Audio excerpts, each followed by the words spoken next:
பெருத்த அவமானம், இதுவரை கண்டிடாத அவமானம், கண்டிடாத தோல்வி ராவணனுக்கு. கீழே பார்க்கிறான், நீ மறக்காத அவனுடைய அந்த கிரீடங்கள்லாம் கீழே விழுந்துக்கிறது. வாரணம் பொருளமாகும் அறையிலே எடுத்த தோடும் நாரத முனிவர் கேட்ப நயப்பட உரைத்த நாமும் தாரணி மௌலி பத்தும் சங்கரன் கொடுத்த நாளும் வீரம் களத்தை போட்டு வெறுங்கையே மீண்டு போனார். வாரணம் பொருளமாகும். ஒரு சமயம் இந்திரனுக்கும் ராவணனுக்கும் யுத்தம். இந்திரன் என்ன பண்ணினா, தன்னுடைய ஐராவதம் அப்படின்னு 4 தந்தங்களுக்கு இல்லையா, அந்த யானை ஏறிக்கிட்டான். ஓடி வந்து தன்னுடைய 4 தந்தங்களாலும் குத்தி ராவணன் ஒரு கண்ணுனா ஐராவதம் தந்தங்கள்லாம் உடைச்சு அது தனியா போய் விழுது. அது பெரிய வெற்றி ராவணனுக்கு. திரும்பி வந்தான் லங்கை. அப்படியே அந்த 4 தந்தங்களும் அவருடைய மார்பில் இருக்கு.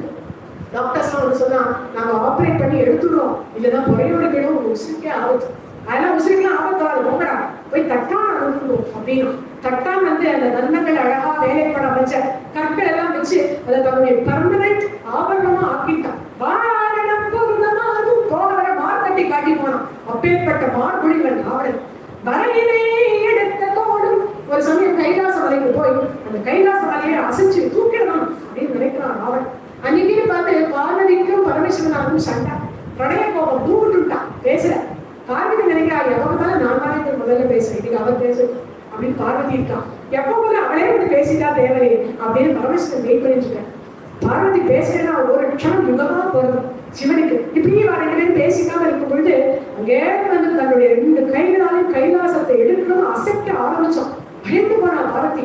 ஓடி கட்டிட்டா பரமேஸ்வரன் மகா அப்படின்னு. ஒரே சந்தோஷம். யாராவது கைலாசத்தை அசைச்சதுன்னு பார்த்தா ராவணனா ரொம்ப தேங்க்ஸ் அப்படின்னு சொல்லி இந்த சந்திரஹாசம் அப்படிங்கிற வாழை பரிசா கொடுத்தார். அப்பேற்பட்ட வரையினை எடுத்த தோல் நீ காத்தால யுத்தத்துக்கு ராவணன் கிளம்பி வரும்பொழுது எதிர்க்க நாரதர் வந்தார். அடடா மொத்த பிராமணரா வராதே அவசரமாச்சு அப்படின்னு நினைச்சுட்டான். ராவணா எங்க போற அது வேற கேட்டுருக்கேன். சுச்சோ எங்க போற வேற கேட்டுட்டாரு.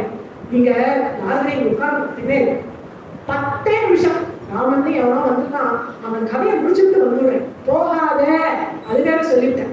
ஒருத்த பிராமணரா வந்து எங்க போறேன்னு கேட்டு போகாதன்னு வேற சொல்லிட்டாரே, இவர் என்ன சொல்லி சமாளிக்க? கவலையே வராதேமா, என்ன உங்களுக்கு தெரியாதா?